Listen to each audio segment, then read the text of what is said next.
미국 미시간주에서 있었던 일입니다. 미시간주 서부 가운데 나이가 한 15세쯤 되는 소년의 일인데 암에 걸려서 투병하다가 어느 정도 치료받고 이제 항암 치료에 들어갔어요.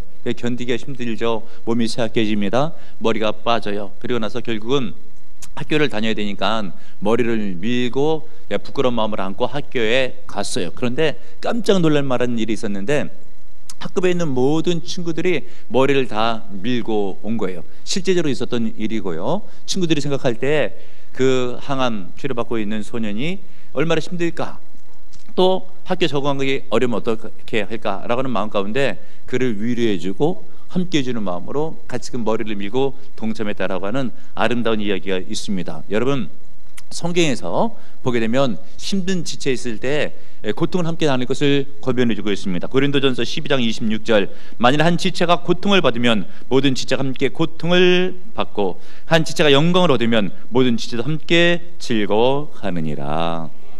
여러분, 우리는 구원받은 성도들은 성령으로 다 한 가족이고 하나입니다. 깨닫는 은혜가 있기를 바랍니다. 그래서 오늘 성경 본문에 있는 말씀 3절에 보면 이렇게 기록되고 있습니다. 평안에 매는 줄로 성령이 하나 되게 하신 것을 심써 지키라. 아멘. 다시 한번 말씀 읽을 때 아멘 한번 크게 해보세요. 평안에 매는 줄로 성령이 하나 되게 하신 것을 심써 지키라. 예, 오늘 저녁 때도 그렇게 하면 은혜가 될 줄을 믿습니다. 그런데 본문 읽었던 이 3절을 자세히 보게 되면 하나 되라고 하지 않고 하나 되게 하신 것, 이미 하나 됐다고 하는 것이에요. 그런데 하나 된 것을 왜 심써 지켜야 되는가? 심써 지키지 않으면 하나 된 게 균열이 생기고 깨질 수가 있기 때문에. 왜 그런가? 사탄 마귀가 이것을 노리고 있어요. 그렇기 때문에 하나는 됐지만 이것을 힘을 써서 지켜갈 때에 지켜지는 거예요. 가만히 있다고 되는 게 아닙니다. 하나 되도록, 하나 된 것을 지킬 수 있도록 힘을 쓰라라고 하는 것을 명심하시는 은혜가 있길 바랍니다. 왜 우리는 하나 된 것을 힘써 지켜야 되는가? 1절 하반절에 보세요. 너희가 부르심을 받은 일에 합당하게 행하여. 우리가 부르심을 받았잖아요. 어디로 부르심을 받았어요? 구원 받았죠. 교회 안으로 부르심을 받았어요. 그 부르심을 받은, 구원받고 교회 생활할 수 있도록 부르심을 받은 것에 합당하게 하는 길이 바로 하나 된 것을 힘써 지키는 길이다. 명심하시는 은혜가 있기를 바랍니다. 그러므로 신앙생활 할 때 교회 왔다 갔다 하면서 예배 드리고 하는 것이 신앙생활이 아니라 교회에서 성도들과 교제하면서 하나 된 것, 성령의 하나 되게 하신 것을 심써 지키는 은혜가 있을 때 그 사람은 신앙생활을 제대로 하는 거예요. 그냥 교회를 출입하는 정도가 아니에요. 예배하는 정도가 아닙니다. 지체들을 생각하고 이 지체는 나하고 한 형제요 한 자매다, 한 가족이다 라고 하는 의식 가운데 그것을 심써 지킬 수 있는 성도가 부르심에 합당하게 행하는 성도임을 믿으시는 여러분들 되시기를 바랍니다. 그런데 우리는 알아둬야 될 것이 있어요.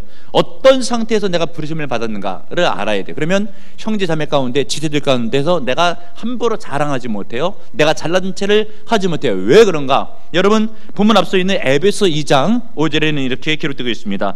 허물로 죽은 우리를 그리스도와 함께 살리셨고, 내가 구원받게 되기 바로 직전 상태 가운데 있었을 때는 허물이 많은 허물진 상태였다. 죄악이 많은 죄악 가운데 거한 상태였다고 하는 것이죠. 그 가운데서 나를 건져주신 거예요. 내가 잘나서, 내가 능력이 있어서 남보다 나아서 나를 주님께서 구별해서 건져준 것이 아니고 허물이 많았지만 하나님의 전적인 사랑하신 때문에 나를 구원해 준 은혜를 기억하시는 여러분들 되시길 바랍니다. 이것을 일컬어서 에베소 2장 8절에 있어서 이렇게 기록하고 있습니다. 너희가 그 은혜를 의하여 믿음으로 말미암아 구원을 받았나니, 무엇을 통해서? 은혜를 통해서. 은혜라고 하는 것이에요. 내가 죄인인데 구원을 받게 된 것은, 허물이 많은데 구원을 받게 된 것은 내가 잘나서 그런 것이 아니에요. 하나님의 전적인 은혜다. 일방적인 은혜다. 깨닫는 여러분들 되시길 바랍니다. 그러므로 이것은 너에게서 난 것이 아니요 하나님의 선물이라. 행위에서 난 것이 아니니 이는 누구든지 자랑하지 못하게 하려 함이니라. 구원을 놓고 누가 자랑하겠어요? 같은 구원받은 성도끼리 내가 너보다 낫다고 누가 말할 수가 있겠어요? 나도 허물진 상태 가운데서 구원을 받았는데. 그러면 여러분, 늘 언제나 감사하는 심령으로, 겸손한 심령으로 하나님을 섬기고 교회를 섬기고 성도를 섬기시는 여러분들 되시길 바랍니다.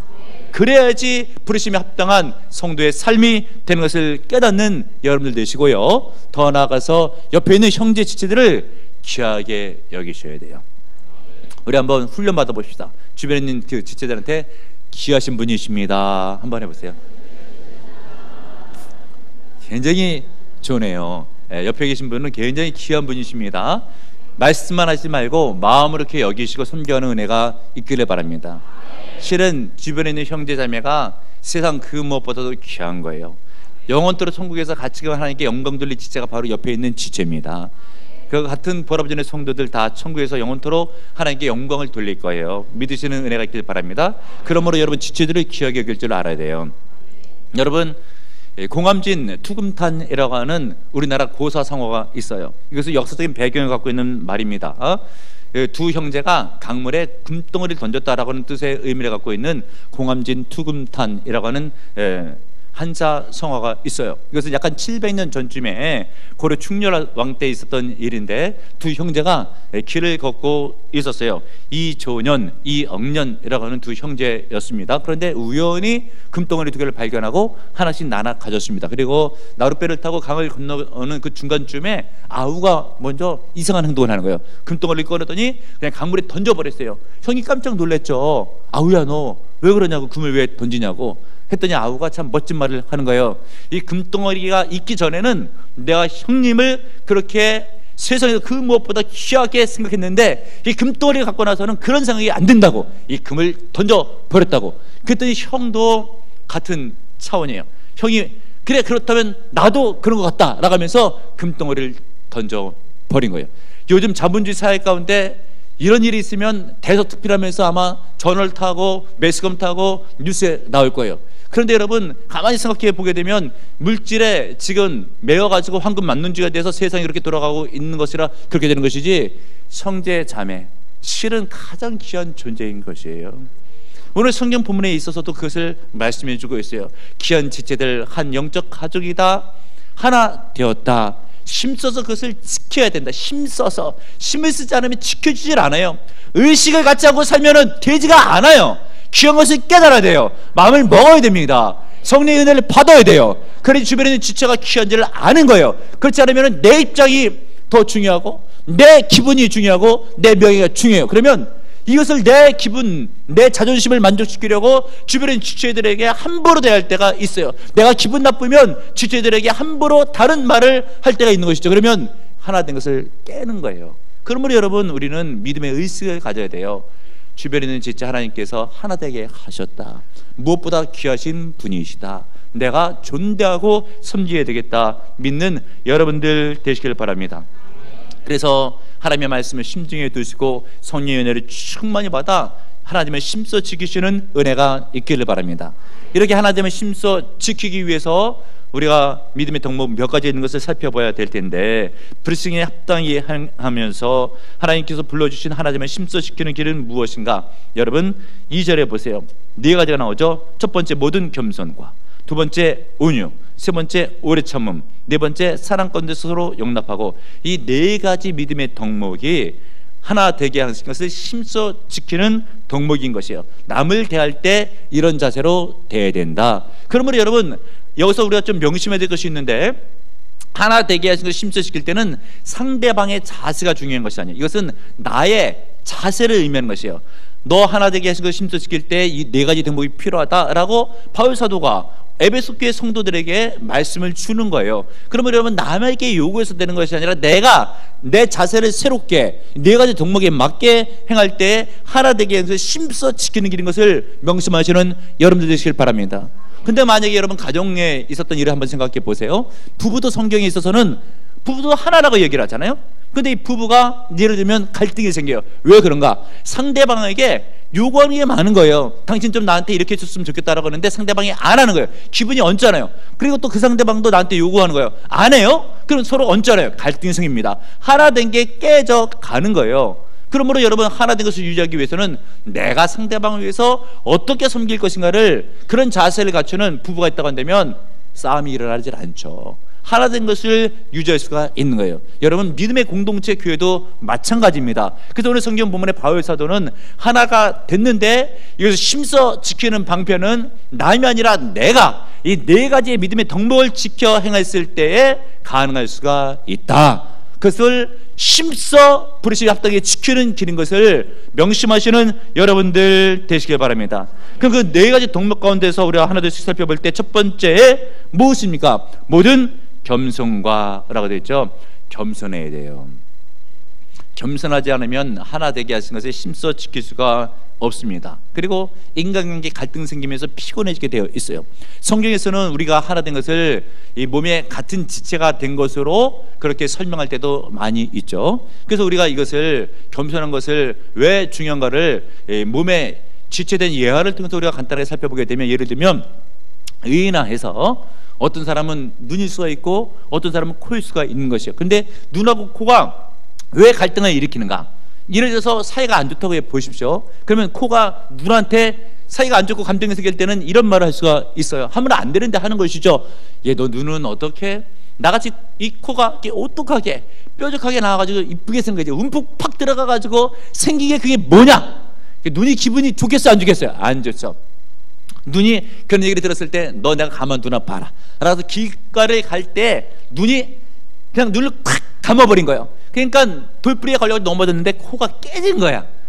그렇게 원수를 갚았다고 생각하는 거죠. 코가 기분이 좋아요, 안 좋아요? 안 좋죠. 그러니까 코도 생각하는 거예요. 눈은 냄새를 못 맡지, 코는 냄새를 맡잖아요. 그래가지고 화장실에 가서 대변을 퍼가지고 쌈장을 해가지고 상치쌈을 싸가지고 눈앞에 갖다 놓은 거예요. 그러니까 눈이 냄새는 맡지 않고 보니까 맛있는 쌈이거든요. 입으로 하여금 먹게 한 거예요. 그래가지고 맛있게 먹었다는 얘기 있는데 결국은 몸이 하나니까 눈만 먹은 게 돼요? 코도 먹은 게 되는 거예요. 그러니까 성경 말씀에 보게 되면 갈라디아서 5장 15절에 만일 서로 물고 먹으면 피차 멸망할까 조심하라. 여러분, 우리가 단 한 가지 늘 명심해야 될 것이 있다고 했죠. 한 형제다, 한 자매다, 한 지체 되었다, 한 가족이다, 이런 의식이 없고 내가 상대방에 대해서 겸손한 심령으로 대하지 않으냐면 관계가 깨지고, 그것은 그 관계 깨질 때 상대방만 피곤하게 되는 것이 아니고 나에게도 문제가 되는 것이에요. 그래서 겸손해져요. 겸손이라고 하는 것은 상대방 밑으로 나를 낮춰서 들어가는 것을 의미하는 것이에요. 깨닫는 은혜가 있길 바랍니다. 그리고 두 번째, 하나 되면 심써 지키게 되는 믿음의 덕목은 무엇인가? 온유라고 하는 것이에요. 이 온유는 담임 목사가 몇 번 정도 가르친 적이 있는데, 헬러적인 의미로 보게 되면 야생마를 길들이다 라고 하는 의미가 있어요. 힘이 없는 게 아니에요. 힘이 있어서 길길이 날뛰지만 제어하는 거예요. 그래서 제어할 수 있게 된 것이에요. 힘은 있으나 제어할 수가 있는 것이에요. 능력은 있으나 제어할 수가 있는 거예요. 힘이 없는 게 아닙니다. 능력이 없는 게 아니에요. 있어요. 근데 이것을 제어하는 거예요. 자기가 예를 들면 기질이 좀 활달해가지고 어떤 때는 욱하는 성질이 있어가지고 이게 나올 수가 있는데, 5년 사람은 이것을 오래 참고 제어할 수가 있는 거예요. 그래서 5년 사람은 쉽게 화를 내지를 않아요. 그러나 온유하지 못하게 되면 감정이 좀 상하면 버럭 화를 내요. 그럼 이 사람 옆에서요, 주변에 있는 사람이 살벌해요. 분위기가 자칫 잘못 말했다가는 뼈도 못 치르겠다, 분위기 안 좋아지겠다, 말을 잘 못하게 돼요. 그 왜 그런가? 누군가가 온유하지 못한 사람이 그 자리에 있으면 분위기가 망쳐져서 하나됨이 깨어진다라고 하는 것이에요. 상대방으로 하여금 너무 조심스럽게 말하게 하면 그것은 내가 온유하지 못해서 그런 거예요. 여러분 온유하셔가지고 제어할 수 있고 절제할 수 있고 감정과 그리고 잘못된 모든 것들을 컨트롤할 수 있는 그런 온유한 심령이 필요해요. 여러분, 그렇게 되기 위해서는 말씀으로 훈련받고 성령의 충만한 은혜를 받아야 돼요. 그래서 부흥 집회 같은 것이 굉장히 중요한 것입니다. 훈련받는 집회예요. 내가 심령이 치료받는 집회입니다. 하늘의 능력을 얻는 집회예요. 이런 집회를 통해서 온유한 심령이 가능할 수 있도록, 자기를 제어할 수 있도록 은혜를 받아야 돼요. 훈련을 받으셔야 됩니다. 깨닫는 여러분들 되시길 바랍니다. 이런 의미에서 나는 오래 참을 수 있는 영적 온유함이 있는가를 살펴보시는 여러분들 되시고요. 그런 사람은 하나님께서 반드시 크게 들어 쓰십니다. 인도의 간디를 잘 알고 계시죠? 300년 동안 인도가 영국의 식민지 치하에 있다가 이 간디의 무정주의에 의해서 그 나라가 해방을 맛보죠. 1930년 3월 12일 소금의 행진이라고 하는데, 소금 전매법을 방지하는데 이것에 대한 데몬스트레이션을 일으키는데 폭력이 아니에요. 무포항으로 그냥 행진하는 거예요. 이 무폭력 행진을 통해서 결국은 나라의 독립을 가져오게 되었어요. 물론 몇 차례 투옥도 겪기도 하고 간디가 암살을 당하기도 했지만 5년 심령으로 그렇게 해서 국민들을 똘똘 하나로 뭉치게 했었을 때에 이것이 하나님의 은혜가 되고, 간디가 예수 믿는 사람이었거든요. 늘 언제나 성경을 중시했어요. 그리고 성경의 방법대로 인생을 살아갔고 그 방법대로 정치를 했던 인도의 민족주의자거든요. 하나님의 은혜로 해방을 맛보게 된 거예요. 그래서 성경에서는 기록할 때에 온유한 자는 복이 있다고 하고 온유한 자는 땅을 기업으로 받는다고 합니다. 그리고 예수님의 말씀 가운데 나는 겸손하고 온유하니 나의 멍에를 매라고 가르치고 있어요. 내게 배우라는 것이죠. 그러면 너희들은 참 쉼을 얻으리라. 온유한 자가 쉼을 얻는 거예요. 내가 온유하지 못해서 남을 건드리면 그 사람이 나를 또 건드리게 되면 이 감정이 올라오잖아요. 그게 무슨 쉼이며 무슨 평안이 있을 수 있겠습니까? 그러므로 여러분 온유하시길 바랍니다. 그리고 하나 되면 심소 지키셔요. 그리고 그 다음에 나올 수 있는 믿음의 덕목이 뭐예요? 세 번째, 오래 참음이라고 하는 것이죠. 여러분, 이 오래 참음을 좀 예를 들어서 다시 한번 설명해 드리면, 말씀드린 것처럼 성경에 있어서는 우리가 하나 되게 된 것을 무엇에 비유한다고요? 몸에 비유할 때가 많다고 했죠. 그럼 여러분, 이 오래 참는다라고 하는 것은 우리 몸을 한번 생각해 보세요. 우리가 밥을 먹다가 원치 않은데도 불구하고 간혹 이 치아, 이가, 혀를 깨물 때가 있어요. 아프잖아요. 그 원해서 깨물었습니까? 원치 않아서 깨물었죠. 그럼 혀가 기분 나쁘다고 해가지고 너 치아가 나를 깨물었어, 앞으로 뭐 밥을 먹게 해놔봐라, 내가 목으로 넘어갈 때 딱 막아버리지, 뭐 그러질 않잖아요. 그거 어떻게 해요? 혀가 깨물게 됐었을 때 이 혀를 치료해 주려고 온몸이 동원되잖아요. 발이 가죠, 약 있는 데를 눈이 찾아보죠, 손이 찾아가지고 그 입을 또 입은 벌려가지고 아픈 그 상처난 곳에 손이 가서 또 약을 발라주잖아요. 모든 것이 다 이렇게 협력하잖아요. 아프다고 해가지고 신경질을 내고 몸이 이렇게 트러블을 서로 일으키지를 않잖아요. 여러분 무엇이겠습니까? 바로 그거예요. 성도들 가운데 있어서도 누가 실수해가지고 나를 아프게 할 때가 있어요. 그것을 그렇게 하려고 하는 것이 아니라, 여러분들도 말씀드리겠지만 혀를 깨물고 싶어가지고 일부러 깨무는 사람이 어디 있어요? 깨물어 질 때가 있는 거라니까요. 교회 생활을 하다가 보면 남이 일부러 나를 상처를 내려고 낸 것이 아니고 생활하다 보니까 그렇게 될 때가 있어요. 근데 네가 나한테 이렇게 힘들게 했다고 해서 마음속에 억하 심정이 갖는 것은 성경적이지 못하다라고 하는 것이에요. 어떤 경우에 있어서는 도와주려고 애를 쓴데도 불구하고 그 사람을 미워하는 사람도 있어요. 그런 마음 먹으면 안 돼요. 믿음의 사람은 그래서는 안 되는 거예요. 부르심에 합당하게 하나 되게 하신 것을 힘써 지켜야 돼요. 그러면 누군가가 나에게 어떻게 실수를 해서 피곤하게 된 일이 내게 생겼다, 그래서 내가 좀 피해를 봤다라고 하는 바로 그런 때 어떻게 되는가? 에이, 교회 다니지 말아야지, 그 사람 보지 말아야지. 이것은 영적 하수예요. 절대 그래서는 안 돼요. 오래 참을 줄 알아야 돼요. 그래야지 하나님께 영광되고, 그리고 교회의 덕이 되고, 그 지체가 미안하지 않게 되고, 내가 신앙생활 때 문제가 없게 되고, 이것을 일컬어서 하나 되게 하신 것을 힘써 지키는 길이다라고 하는 것이에요. 근데 이게 쉽지는 않거든요. 왜요? 남이 나를 건드렸을 때 내가 감정이 좋지 않아. 안 좋은 감정으로 좋게 대하기가 쉽지가 않잖아요. 버럭 화를 낼 수가 있는 거예요. 그렇기 때문에 힘을 써서 지키라는 거예요. 힘이 있어야 돼요. 컨트롤할 수 있도록, 참을 수 있도록. 그래서 은혜를 받아야 됩니다. 말씀의 훈련을 받아야 돼요. 저는 이 부흥집회 굉장히 평신도 때 사모했어요. 청년 때도 수련회 굉장히 사모했어요. 사모의 심령으로 미래서 준비기도 하고, 은혜 받을 때 아멘으로 받고, 기도받고 기도하고, 그러면서 믿음의 근간을 이룹니다. 영적 집회 굉장히 중요해요. 우리가 그냥 교회로 왔다 갔다 하는 것이 아니라 은혜를 받아야 돼요. 그래야지 오늘 성경 본문에 있는 이 오래 참음 이런 것을 실천할 수 있는 것이지, 훈련받지 않고 은혜 받지 않고 그냥 교회를 다니면서 출입하게 되면 누군가가 나한테 상처를 주게 됐었을 때 내가 그 사람을 미워하는 마음이 들게 되고, 이게 절제가 되지가 않습니다, 여러분. 그런데 성경은 뭐라 그래요? 오늘 성경 본문에 하나 되게 하신 것을 힘써 지켜라. 그러기 위해서는 오래 참을 줄 알아야 된다. 깨닫는 여러분들 되시길 바랍니다. 그 다음에 나오는 네 번째 덕목이 뭐예요? 사랑 가운데서 용납하라 라고 되어 있는 것이에요. 용납한다라고 하는 것은 상대방의 실수를 전제하고 있는 것이에요.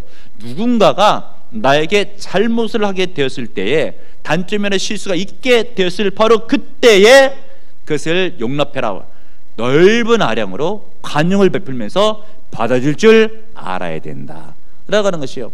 여러분, 문제없는 공동체가 어디 있고 문제없는 사람이 어디 있어요? 그럼 여러분들은 문제 없습니까? 문제 없어서 구원받았어요? 아니잖아요. 문제가 있으나 하나님께서 구원해 준 거예요. 남도 마찬가지예요. 문제가 있으나 하나님께서 구원해 준 거예요. 그 사람들끼리 같이 모인 거예요. 문제투성이에요. 우리는 다 알고 들어가야지 돼요. 근데 나는 문제 일으켜도 괜찮고 저 사람은 안 되고, 그런 게 어디 있어요? 상대방도 문제 있을 수가 있고 나도 문제 있을 수가 있다. 100% 온전할 수는 없다라고 하는 것이죠. 그런 것을 감안해서 지체에게 문제가 있을 때 내가 용납해 줄 수 있는, 커버해 줄 수 있는 그런 자세가 돼야 된다라고 하는 것이에요. 이것을 또 몸의 지체로 예를 들어 설명하게 되면, 예를 들어서 발 얘기 한 번도 없어요. 이 발이 오래 걸으면은 아무리 이쁘게 생긴 사람이라도 발에서 땀이 나고 냄새가 나게 되어 있어요. 그렇죠? 우리끼리 얘기하지만 그걸 꼬랑내라고 하잖아요. 나요, 나. 안 나는 사람이 어디 있어요? 다 나죠. 그런데 여러분, 그 발에서 냄새 났을 때 그러면 발이 싫어합니까? 그걸 빨리 닦아주잖아요. 손으로 이렇게 닦아주죠. 그럼 발이 고맙잖아요. 그럼 발도 다 은혜를 갚아요. 예를 들면 여러분, 마라톤 대회에서 발이 열심히 달려서 1등 했다고 보세요. 그러면 발이 상을 받습니까? 손이 상을 받아요. 손이 상을 받는 거예요. 근데 손이 상을 받는다고 해가지고 발이 기분 나쁘다 그래서 손 저리 가라 그래서 그 단상 위에서 발을 높이 들어봐요. 뒤로 벌러 넘어지게 되면 몸 다 깨집니다, 여러분. 그럼 무슨 이야기입니까? 여러분, 말씀드린 것처럼 이 발이 냄새가 나도 그 관용하면서 손이 도와주는 거예요. 그리고 상을 발이 뛰었지만은 손이 받을 수 있도록 양보를 하는 거예요. 그래야지 몸의 지체가 컨트롤이 돼서 다치지 않고 온전하게 몸을 유지하게 되는 것이죠. 이것을 우리가 명심해야지 돼요. 말씀드린 것처럼 누군가가 교회에서 단점이 있고 실수가 있을 수가 있다라고 하는 것이죠. 그때 우리는 어떻게 하라고요? 용납을 해야 된다. 받아줘야 된다. 깨닫고 믿는 여러분들 되시길 바랍니다. 그리고 우리가 성령이 하나 되게 하신 것을 힘써 지키는 방편이 또 하나 있어요. 하나라고 하는 믿음의 의식이 필요해요. 4절에서 6절까지 말씀을 보겠습니다. 4절에서 6절까지의 말씀 여러분들 한번 읽겠습니다. 4절에서 6절까지 시작. 몸이 하나요 성령도 한 분이시니 이와 같이 너희가 부르심의 한 소망 안에서 부르심을 받았느니라. 주도 한 분이시요 믿음도 하나요 세례도 하나요 하나님도 한 분이시니 곧 만유의 아버지시라. 만유 위에 계시고 만유를 통일하시고 만유 가운데 계시도다. 아멘. 왜 여러분들에게 읽어보라고 했냐면 여기서 가장 많이 나오는 단어가 어떤 단어가 한번 찾아보세요. 굉장히 똑똑하시네. 단번에 나오네. 하나라고 하는 단어죠. 그래서 좀 더 어려운 질문이 있는데 몇 번 나오나 보세요. 몇 번 나오나. 7번. 잘하셨네. 몸이 하나요 성령도 한 분이시요 부르심도 하나요 주도 한 분이시요 믿음도 하나요 세례도 하나요 하나님도 한 분이다. 7번 쓴 이유가 있어요. 성경에서 7번은 완전수, 완전히 하나라고 하는 것이에요.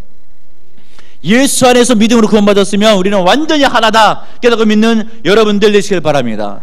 그래서 완전히 하나이기 때문에 하나는 설교 초두에 얘기를 드렸지만 누가 고통을 받는다 함께해요. 그래서 장례식 났다 다 같이 가는 거예요. 결혼식이 있다 같이 가서 기뻐해주고 축하해 주는 거예요. 이것을 그냥 되지가 않는다니까. 시간을 내야 되잖아요. 어떤 때는 바쁘면 가기 힘들잖아요. 그럼 안 갑니까? 힘써서 지키라고 하는 것이요. 힘을 안 쓰면 안 돼요. 그냥 편하게 하려고 해서 되는 일이 아닙니다. 힘이 들지만 힘을 써서 애를 써서 하나 되게 했으면서 힘써 지켜라. 고통받는 지체가 있으면 같이 아파해주고 기쁨을 나눌 수 있는 지체가 있으면 같이 기뻐해줘라 라고 하는 것이에요.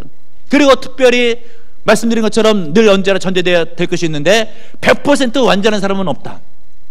문제 있는 상태가 앉아서 구원을 받아 교회 안으로 들어오게 된 거다 하나님께서 그 사랑으로 그 사람을 받아주신 거고 나도 그런 것이 마찬가지라는 것을 염두에 두시는 여러분들 되시길 바랍니다. 누가복음 15장을 봐요. 탕자의 비유가 나오죠. 이 탕자가 집에서 아버지의 모든 제사를 상속받아가지고 다른 나라 가서 허랑방탕 다 썼어요. 그리고 났을 때 탕자가 먹을 것이 없을 때 아버지 집에 품꾼을 생각하고 집으로 돌아오죠. 그때 아버지가 뭐라 그래요? 이 녀석 내가 그렇게 하지 말랬더니 네 마음대로 해서 상속받아 나가서 돈을 다 쓰고 와, 나 죽어버려. 아버지가 그랬습니까? 안 그랬잖아요. 미리금 준비해서 기다리고 있다가 아들을 반겨 맞잖아요. 잘못했어요, 안 했어요? 잘못했어요. 관용하고 배려하고 용서하는 마음으로 용납해줘서 안아준 거예요. 근데 여러분 여기서 비유가 있죠. 아버지는 하나님에 대한 상징입니다. 그리고 아버지 집은 교회에 대한 상징인 것이에요. 하나님 아버지께서 문제 있는 나를 받아주었다고 하는 거예요. 잘못해서 회개도 안 돼서 오늘 교회 나왔는데 주님께서 받아주시고 또 은혜를 준다고 하는 거예요. 그러면서 너희도 서로 사랑 가운데서 용납하라고 하는 거예요. 근데 나는 잘못이 있어도 용납을 받기를 원하는데 남은 왜 안 돼요? 나는 그렇게 하나님도 해줘야 되고 교회도 다 해줘야 되고 하는데 왜 남한테는 여러분이 관용을 베풀면 왜 안 되는 거예요? 나는 다 용서가 돼. 잘못 있어도 괜찮아. 교회에서 늘 언제나 나한테 잘해줘야 돼. 너는 안 돼. 그런 게 어디 있어요, 세상에.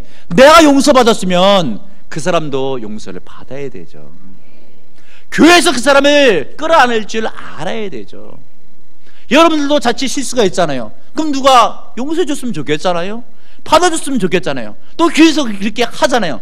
여러분들도 그런 사람에게 그렇게 해야죠. 그걸 마음속에 두고 안 좋은 감정을 가지고 끝까지 배척하고, 만약에 하나님이 여러분을 그렇게 되면 어떻게 할까요? 교회가 여러분을 그렇게 되면 어떻게 할까요? 주의도 여러분을 그렇게 되면 어떻게 할까요? 그렇게 안 하잖아요. 해서도 안 되고. 여러분들도 하나 되게 하신 것을 심써 지키는 은혜가 있어야 돼요. 그런데 감정 상할 때, 사건 있을 때 잘 안 되잖아요. 그래서 훈련을 받아야 돼요. 은혜를 받아야 돼요. 붕집회 때 은혜 받아야 됩니다. 그래서 회개도 하고 치유도 받고 훈련도 받아야 돼요. 그러면 힘이 생겨요. 능력이 생겨요. 그 힘으로 하나 되게 하신 것을 심써 지킬 수가 있는 거예요. 겸손해지는 게 가능해요. 그 주신 말씀처럼 온유한 게 가능해요. 오래 참을 수가 있어요. 남을 용납할 수가 있어요. 그러면 구원받은 성도의 합한 삶이 되는 거예요. 이런 믿음으로 승리하시길 주님의 이름으로 축원합니다. 주님, 우리는 구원받은 성도입니다. 허물 많았을 때, 죄악 가운데 있었을 때 건져주었습니다. 그런 의미로, 그런 심령으로 감사하는 마음으로 하나 되게 하신 것을 심써 지킬 때 더욱 겸손하게 하옵소서, 온유하게 하옵소서, 오래 참게 하옵소서, 사랑 가운데 용납하게 하옵소서. 결단합니다. 실천합니다. 힘써서 하나 되게 하신 것을 지키기로 결단하나니 은혜를 내려주셨고 감당할 수 있는 능력을 넣으시고 승리하게 하옵소서. 예수님의 이름으로 기도합나이다. 아멘.